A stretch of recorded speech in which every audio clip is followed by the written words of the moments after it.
You're watching Big South Basketball on ESPN+. The Cobain Center has been anything but welcoming, with High Point winning 20 of its last 21 on its home floor. Tonight, the Panthers host USC Upstate, a Spartans team looking to double dip this week as the stage is set for some Saturday night hoops in the Triad.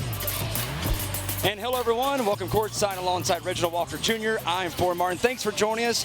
Reggie, you were on the call Wednesday night when High Point went down to Rock Hill versus Winthrop. Coach Klayman called it one of the worst halves he's seen in the last 3 years for High Point. USC Upstate pulled a big upset win in overtime versus Charleston Southern. So how does tonight, why does it mean so much? Johnson there on the board. They go quick with Anderson. Anderson left and right, up and under. What a play. Count the basket for the Spartans. Pump fake for three, fades it right back out to Atkins, and it rattles out. Offensive rebound, and a putback there by Martinez. Here's Hampton. Loops back. Out of trouble. Gonna throw this one deep to the end zone. Has enough, and it's caught! Battle for the ball! Touchdown! Here's Quill. With under a minute to play. Quill gets some space inside the box, inside Charleston. Can he get another one? He does! And he scores! Second goal on the day. So Dagger with the dagger, and they extend the lead to 2-0. Carson Brown biding his time, just really trying to educate himself right here. This is really important for a young driver like he is. We talked about he's 16 years old, trying to just study, understand where Ben Mayer, kind of like what Tristan McKee was doing earlier, learning about where his weaknesses at, where his strengths are at, so that Carson can improve that, get a good run, and make that pass to the lead. Duncombe, nice defense. On transition, Wilson threads the needle. Wilson, right hand, and one!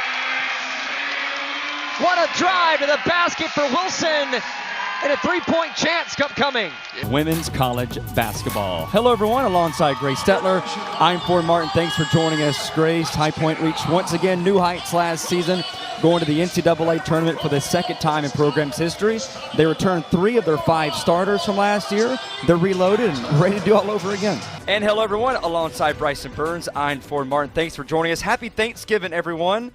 Bryson, Gardner-Webb's hoping to be thankful for another trip to the FCS playoffs here, but it all starts with the win. That's step 1. Step 2 is they need a lot of help across the country today. Absolutely nothing is going around the Carolinas today. A pretty quiet day. Nothing is going on, or that's at least what we're telling ourselves for the next few hours. Obviously, the Carolina Panthers NFC South Championship game today. But let's talk about today's game. Gardner-Webb and Winthrop started the season off with a loss. Hello, everybody. Welcome to the 2026 Silver State Indoor RC World Championships here at the South Point Hotel and Casino. Obviously, a big storylines coming to this weekend. Mason Fuller, last year, swept all 4 divisions. The first time that has ever been accomplished there in the pro division. Can he go back and do it all over again? Had their foot on the throttle the last 8 minutes here as they've extended the lead.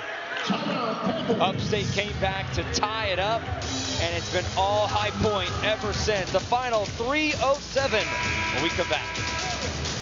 Time now to brush up on our Serta Pro Painters points in the paint. And here's how the teams compare with their inside games today. And Reggie almost doubling the Spartans there, 40-26. Yeah, they've done a really nice job getting the basketball inside, making plays to go with his 8 points in the game.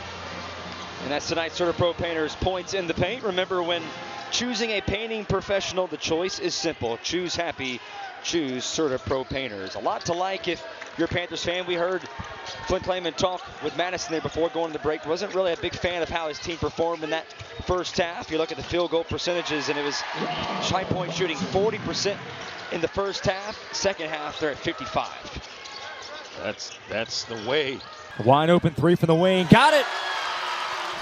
Lexi Fleming, and a quick timeout is called by Kelly Marone. So High Point now takes their first lead, 16-15. What a start to the second quarter for HBU. 1 timeout remaining, 4 seconds left in the shot clock. That one's stolen away, 5 seconds left. Here comes Moore to try and tie the game. Not there, foul! High Point to win the basketball game. Gonna toss inside to Zavala. Oh, she fouled! She was! Chapman fouled Zavala with .5 5 seconds left on the clock. What a gutsy pass. Zavala takes the lead. Yale has done this twice before. Can they do it a third time? In the final seconds, tie it up. They throw it and lob it in there. Turns around. She got it. He got She it to got go. Are they going to count the shot at the buzzer? They're going to review this to see if she got it off in time. The official call is no basket, but they are going to review this.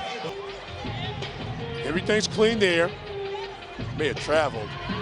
Ooh. That's going to be close. Ooh, that's close. And it's important to know, once again, the official call on the court is no basket.